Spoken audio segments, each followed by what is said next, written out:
Hello everyone, welcome back to an episode of my Minecraft Let's Play. As always, this is Martin. We're over on the village, for the far side of the village, in the snow biome, doing some general deforestation. We are gathering up spruce wood. I've got a project in mind for today, which we're going to be needing it for. So I'm just doing a run around here. This is actually working quite well as a mini farm for spruce trees, because the pine trees grow in close proximity to each other. So I can have a tree, fairly close to another one, plant about 2 dozen, and then go over to the village, do some stuff over there, work on the buildings, and come back and most of it will be grown, which is fairly useful. Also, this efficiency axe and unbreaking is just beautiful. It chops trees like butter. Right, so I think before we get on with our project for today, I think we're going to go over to the XP farm and enchant ourselves a new axe, a new pickaxe. We have need of one, and because in the process of doing some prep for this episode, almost used up that old unbreaking one, and unbreaking's not really the enchantment we're looking for. We sort of need fortune, efficiency, and unbreaking, so we're going to go and try and go for that. So let's head over there now.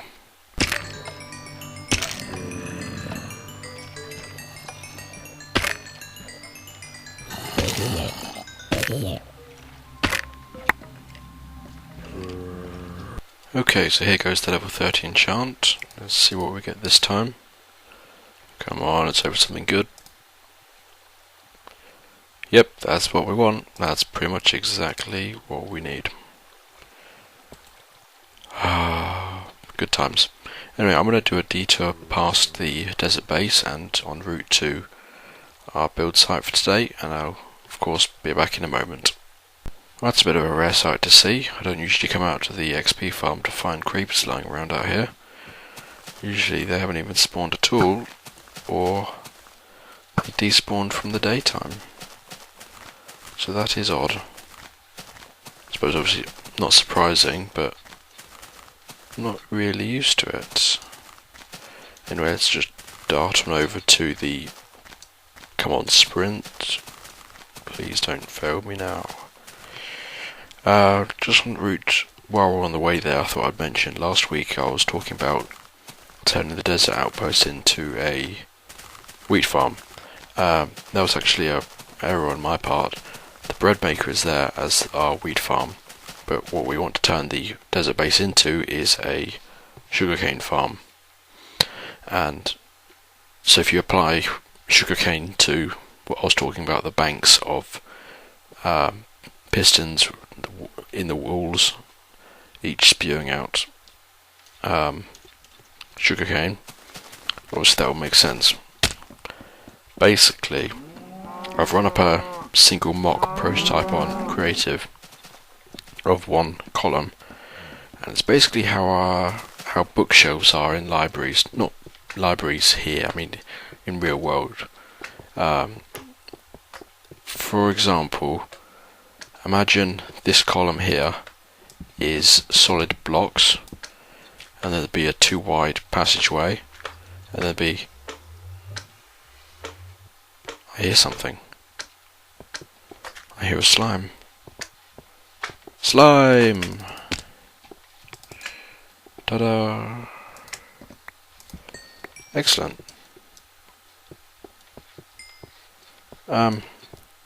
Yes, back to what I was saying. The way the sugarcane farm will work it will consist of a series of banks of pistons, each running in a single tower like this, and they'll go downwards into the walls, so it'll be a long, narrow corridor, and there'll be lots of these stacked up against each other, all going up to the ceiling. So I'm thinking maybe 5 columns, each with sugarcane on both sides, so that's 10 banks on that side, and then 10 banks on this side, and that should provide quite a lot of sugarcane for all our villager trading needs. what I came here to get was not that. Wood. More spruce wood. And there was something else. Not that. I'll see it in a moment. Another brick. Let's take some of that. And these. No, not going to use those yet. Not until I know for sure what I'm trying to build here.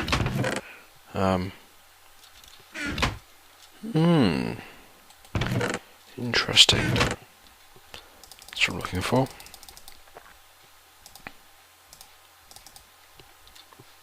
Okay. Onwards. Okay, so we're over in the desert again, and this is what our project is today. It is the slime farm. We're going to be building at least the starting blocks of the slime farm, and as you can see, I've cleared out the pit. It's an absolute beauty. It just looks like someone yoinked out the world. So that's 2x2 chunks, that's 4 chunks in total, all apparently able to spawn slimes. All the walls are at least 2 thick at any point, so any caves, any hollow holes in the wall which led off into cave systems are all sealed up. And we have had some slimes down there, but not many. So we're going to start with building this thing. Parkour. No. Seriously. Alright. Darn. All the way back here. Alright, back in a moment. You know that wasn't my fault, really. I mean, it's of course lag's fault. I blame lag. And of course you all saw it, so you can back me up on that one. The lag did it. Anyway, so welcome to the pit. It's very nice and clean now. Spent a lot of time and a lot of smoothing this place out, so it's nice and tidy, ready for building. And let's first of all get our bearings here. In terms of, I probably should have brought some coal. That would have been a good idea. Okay, let's just use this nether brick for now. Basically, we're just going to mark out the crosshairs of this place. So we're going to go 2 diagonal lines intersecting in the middle. Obviously that will give us our center point, and from there we can work on working out what needs to go where, like so. I didn't bring the bed down. We'll need to go get that, because that's the last thing we need. Just all manner of monsters dropping in on us. And hopefully when I come down this time again I won't break my ankles.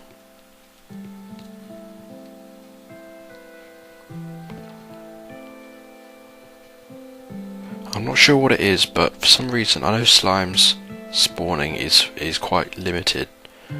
They only spawn at the same rates as endermen do, which is 1/10 of the chances to spawn a skeleton creeper or zombie or spider.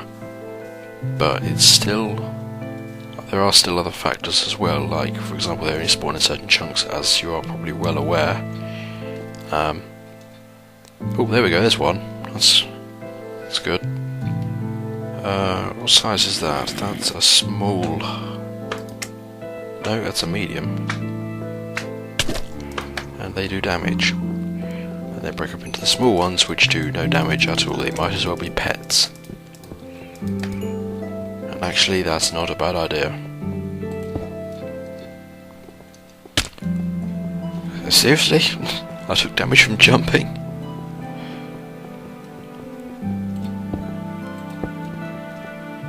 Okay.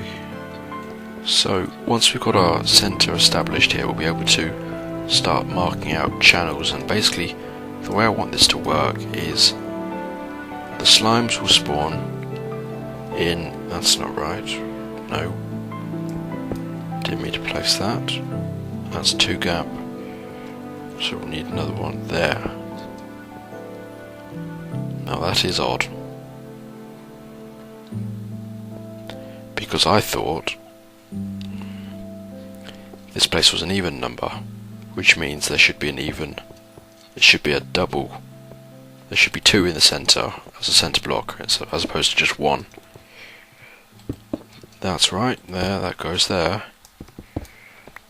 Unless I've got my walls off, hang on a second, I'll just double check. Nope, that's all correct, so I'm not sure what it is. I'd assumed it would be 4 in the centre here for the centrepiece. But no matter, that actually works quite well considering how this is going to work out. So we're going to have a centre column going upwards in the middle of this mob farm, and it's a bit of a different one. If you go on YouTube and type in Etho, I think it's MineCraft slime farm. He has a 1 chunk large slime farm which basically goes from level 40, which is the highest at which slimes will farm, which will spawn, and it goes down to I think bedrock level or something like that, and it uses the basic slime AI pathfinding where they'll spawn, and if a slime just spawns like bam, it will start going in a straight line from where it spawned, and it hits a wall, it's just going to hop and hop and hop, and that movement will eventually move it into a corner where it will fall down and get grinded down into its smaller form. That is, or at least that feature of slime AI is something we're going to take advantage of here, but for our bottom layer it's going to be very different. When I first made a slime farm back in 1.8, I think, just after adventure mode came out, so the health hunger bar, I made one where it basically funnels all the slimes into a central corridor which is too high, like this, and there's a series of waterways and water systems and whatever you want to call it, and all the slimes land on pads. And the pads were key. They basically spawned the slimes, and from there they'd walk off into, or hop off rather, into the water channels, and then get suffocated down into their smaller forms, and then washed away for killing, collection, whatever it was. So basically our farm is going to be a bit like that, but on a large scale, because obviously we have 4 slime spawning chunks, and that's what these stone bricks are for just marking out the edges of pads. We need it like that. That's right. So I think what I'm going to do is I'm going to fill these pads probably with dirt or something, just to keep them solid. On top of that, we're going to be placing, oh, didn't mean to do that, meant to do that. No, didn't even mean to do that. Meant to do that, and then that. And we're going to be going like that, and that's going to be our layers. I think that's a very nice colour tone for the slime farm. That works quite well with the stone brick and the wood. If the wood burns off, it's already in an isolated pad, we can replace it. So obviously we don't want to bury that. And right, back to it. Essentially, a slime will spawn on one of these pads, which I'll duplicate over onto those 2 corners there. They will hop around for a bit until they fall off into one of the 3x3 channels which I'm building right now. The 3x3 channels will have waterways assisted by signs and stair blocks, which will effectively funnel all the slimes down into one of these final 4 canals. I almost called them channels, right, but said it badly, almost said channels. Oh dear, it's getting late. So they spawn anywhere on the pads, and if they walk into the outside here, jump off down there, they'll get washed towards this centre point, and then washed down that way. And this final corridor here, and those over there, are going to be where the large slimes and the medium slimes are broken down into the smaller states. And just a process of suffocation, because slimes can't swim. So if you just lock them into an air pocket, or at least a water pocket rather, where there's no air and there's no space for them to go otherwise, because they can't swim, they don't rise up, so they'll just sit there underwater like idiots and drown. So that's how we break them down into the smaller states. Basically, once they do that, another feature which we'll be taking advantage of, that slimes will inadvertently climb ladders. So if we put ladders all over this central tower, we can force them all up. If we put a ladder on each side, I know we could rearrange it so that we get them all into one ladder, but if we go slime on each ladder side, all up to the surface, and then we can have a hopper on the top where we can collect the slime balls from. Now you're probably thinking, how is that going to work if you have multiple layers feeding into this one ladder system raising up? Well, we don't. This is the bottom level, this is unique. So this layer, the rules apply like I've just explained.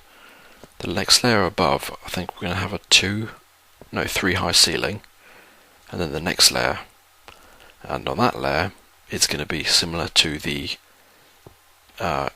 slime farm Etho built, which I just quoted earlier, and there I will have all these pads will be duplicated up again, but the waterways will be different. The slimes will spawn on the pads, they'll jump off into the water, and effectively the sources of the water will be switched. So instead of the source being over there and washing all the slimes down this way, as they will on the bottom layer, on the second layer and all the other ones up to level 40, the water source will start here and wash any slimes outwards this way and sideways in each of those directions. I just thought I saw a glimpse of a slime in the corner of my eye for a second. I'm seeing things. I think it was that wood I saw. Things are turning green, it's not good. Right, yes, so the second layer, all the slimes will follow into that corner, and then they'll drop down. So there'll be a series of, each corner will have drop zones where all the slimes from the above layers will I need to get my words sorted. All the slimes will funnel down into the 4 corners, fall down and land in this bottom layer, which is then where they'll be ground up into the smaller states and carried back up to the surface in the central column pipe. Whew. Well, that was a mouthful, wasn't it? Right, so that is essentially how that system is going to work. I'm not sure if it will work, I'm not sure if it will need modifications. This is a sort of an amalgamation of multiple ideas of how to control slimes and how to make a slime farm, so this is fairly, I'd say it's a new hybrid idea on how to make a slime farm, and it's at night as well already, isn't it? Right, so I'm going to get on and finish the bottom layer here. Oh, is it? Yes, we have. We've got our first slime. First slime in the farm. And no slime balls. Okay, right. I'm going to get on and finish this layer then. Okay, there we go. So that's 3 of the 4 slime pads done. I've run out of dirt to finish off filling in to use as a filler, so I'm going to leave it until I get some more. But in the meantime, I was coming back with some more wood to finish off these pads here. Had a revelation as I kept coming down the ladder. I looked down and realised I had all that space around the side. And it occurred to me that I'd blown up this entire place and then spent hours painstakingly filling in all the holes in the sides, because this was all slum spawning space, and that 3 wide gap at the side was just wasted space really. So I've extended all the pads out, and what I'll do when it comes to the waterways, I'll just carve out small passageways for each one into the walls and then fill in any cave systems I intersect with as and when I come across them. As far as slime spawning goes, obviously I've had my concerns about slime spawning due to the recent 1.3 update and this chunk but not being loaded until then. I can now rest assured now, because I've seen slime spawning in each of the 4 quadrants of this cavern, this hole in the ground which we have. So yes, that's that assurance that we will have slimes everywhere, and we're also getting a fair few in the process of building this thing, so we should actually be able to complete some other side projects without having to finish this and get it up and running. We're able to have enough slime balls just from the process of making most of this. Anyway, right, I'm going to get on with it and I'll show you progress as it comes along. Okay, so we're over in the swamp at the moment because we need some dirt for the mob system, and look at how powerful shovels are now. I was it with sand? I knew it applied with sand, but I had no idea the same applied to dirt. I wonder if the same applies also to netherrack with very high efficiency pickaxes. I do hope so. To be able to clear entire sections of the nether with relatively no trouble at all. And actually, you know what, that gives me an idea. We are... Yep, teleporting Enderman. Oh, he's nearby. I don't want him to jump across my line of sight and then become hostile against me.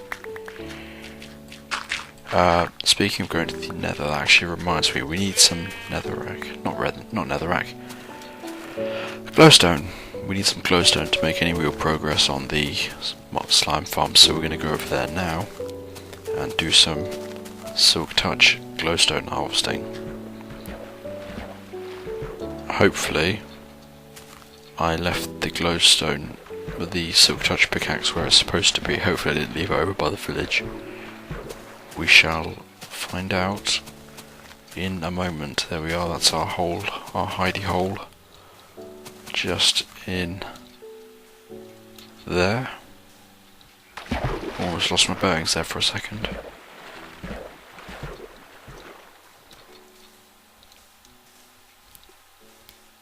And yes, I think we can now just walk around.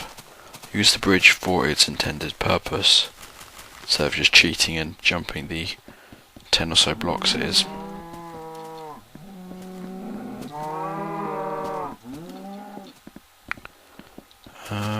Where are we in terms of tools? Let's have a look.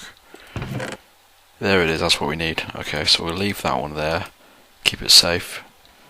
We'll take some extra arrows for ghasts. How's my armor doing? It's shredded. Completely shredded. Let's get that into there. Okay, how's this doing? It's almost cooked. Right, into the nether we go. I'm so going to die here. This is not going to be good. If I end up in lava, I'm blaming you guys. No, I'm kidding, I'm not really. But I don't want to get myself cooked while I'm out here, by any count. So this is the way we go. Along here. I should have actually brought a supply of speed potions. That would be quite useful for this little section of passageway. Come on, I'm having difficulty sprinting in this area. I think it's the head height. If you bump into a wall or graze it at all, it just stops sprinting altogether. Pigman, I think I've got all the glowstone from that side. There may be some on that plateau up there. I've got a feeling, however, I think glowstone physically grows or spreads. I'm not entirely sure, but I've got a feeling it is. The little arrow I placed of glowstone next to the portal at the dig site base, there seems to be more glowstone there than I last placed. Let's have a quick look at that. Some glowstone up there, but I don't want to go up high to get it actually. There's more in the ceiling. That's just a plateau up there, so I can go and grab that. There's ghasts spawning all around. See, I don't remember that being there. I really don't. Maybe it's because I come to the Nether so infrequently that I just don't notice what's going on around me. But I'm pretty sure the glowstone is growing. I'm stuck on something. Come on. You see, that block I didn't place, and I can hear something like it's following me. You see, I don't remember placing that. Anyway, let's get it down. We don't need this anymore because we have a sense of direction now, which is, of course, good. Bam. Excellent stuff. So which ways haven't we been? I think we can go up there. Or down here a bit. Oh, actually. You see, it would seem obvious that that glowstone is there and that I should get that. And I'm pretty sure I did last time, because there was a episode a while back where there was a, what's it called, a magma cube down here, and I killed it and grabbed all the glowstone, but apparently not.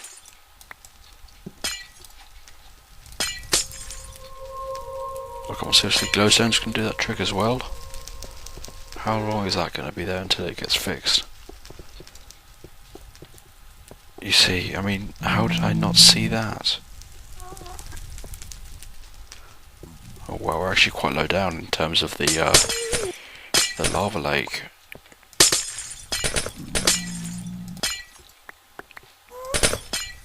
Oh, that goodness.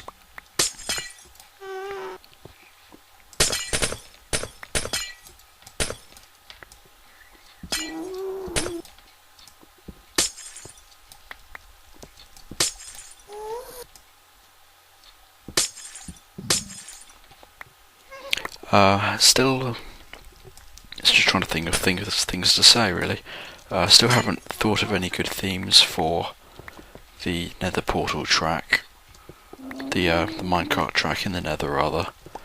I'm sort of leaning towards the idea of sand, stone, and grass, because that's quite a good combo. Grass in the Nether tends to go like it would if it was in the desert. So it's sort of more of an inclination for me to go with it, because it sort of has the same yellowy, warm feeling. Why is... oh, it's only unbreaking, okay. So I guess it's just efficiency which shreds it. Yep. So if you ever wanted to just gather loads and loads of netherrack, because I mean, obviously it's such a great building material. I mean, look at it. It doesn't look... it looks perfect, doesn't it? Doesn't look at all like vomit.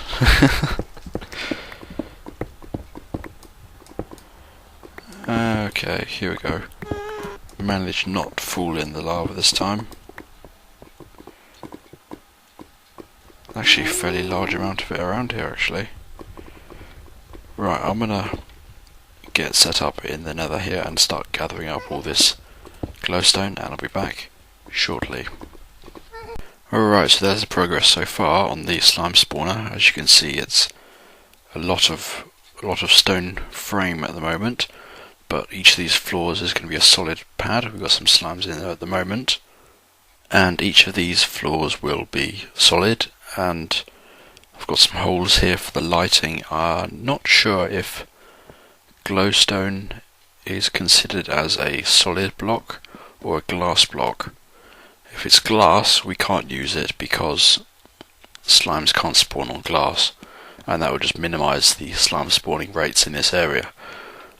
So if we can't use glowstone lamps, we'll probably have to use the jack-o'-lanterns, which I'll probably set up while off camera, because that's quite a lot of jack-o'-lanterns to fill this place with. Been getting fairly good rates with this thing. I mean, it's not great because there's so many holes in it still, it's not quite finished yet.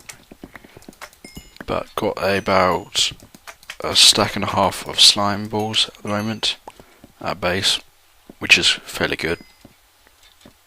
So we can start with other projects as well. We don't need to wait till this is finished before we can start working on the sugarcane farm. Let's do a quick check to see if there's any other slimes hanging around. No. Okay, right, so now that we've got all the walls up, it's a bit easier for me to explain the plan here.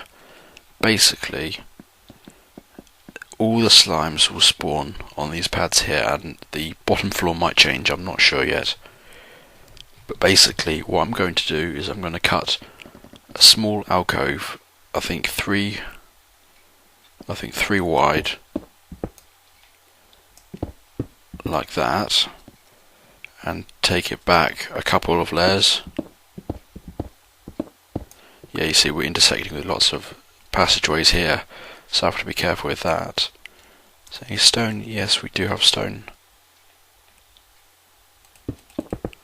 All manner of nasties back there. That'll do, that'll seal it off. So basically the plan is a slime will spawn on this layer here, and it will just hop around until it wanders into a corner. I have considered just cutting out this corner here, this 3x3 corner, and so all the slimes will drop down, and the same will apply for all the above layers. All the slimes will drop down and collect in a pond at the bottom. That is one method of doing it, but that'll actually be very similar to the slime farm Etho built, which I mentioned earlier. The difference being he has, I believe, lava blades sticking out here, or I think it's up here actually. So basically all the large slimes and medium slimes jump into it and burn and break down into smaller states, and they can fit down I think it's a 2x2 or just a 1 block hole in the corner. So that's one way of grinding the slimes down before they fall, and actually I think that's one method I might try. It would mean me having to modify how these corners are, so obviously I don't want ashes, embers sparking off from the lava blades and lighting up this entire pad, so I'll probably have to change this pad, perhaps maybe make it sort of a crescent. So for example, if I stand here and imagine just drawing a circle around that corner, just turn everything in that far side of that crescent into double stacked wood half slabs, the fireproof ones, that would work. Oh, there's another one over there now, that's good. That's one way of doing it, and then basically all the slimes would drop down in that corner to here, and here then we can have a pad here. See, that's the thing, if I have a hole here, they're all going to land here and just splatter themselves and get themselves killed. I might shrink these pads back down to my original design so that the slimes will land in the water, or at least perhaps shrink them down by 2 instead of 3. That way we can take some of the wall out here for the large slimes to jump off the pads into, but there's still water to catch the small slimes as they drop down. In either case, once they've been funneled down from all the top layers and shredded down into their small states, they'll land here in a water stream, and they'll be moved along to one of these edges. Originally the plan was to move them into the middle and then funnel them upwards, but that's not going to work because any structures in the middle up there will cause interference with slime navigation. If they just bump into it by chance, let's get rid of this guy. If the slimes were to by chance run into the corner, the middle column here, it'd be about this size anyway, so it's a fairly large obstruction, and they just walk into it and they just stay hopping there. Although, if I made it so that it was just those three, and just those three, and so these corners would be gone, that would give them less of an obstruction. Oh, it's getting very dark now very quickly. Where did I put the bed? There it is. As you may also have noticed, I've lowered the floor here by 1 block, and that was to create an extra slime spawning pad up top. So there's a 3 gap between each floor.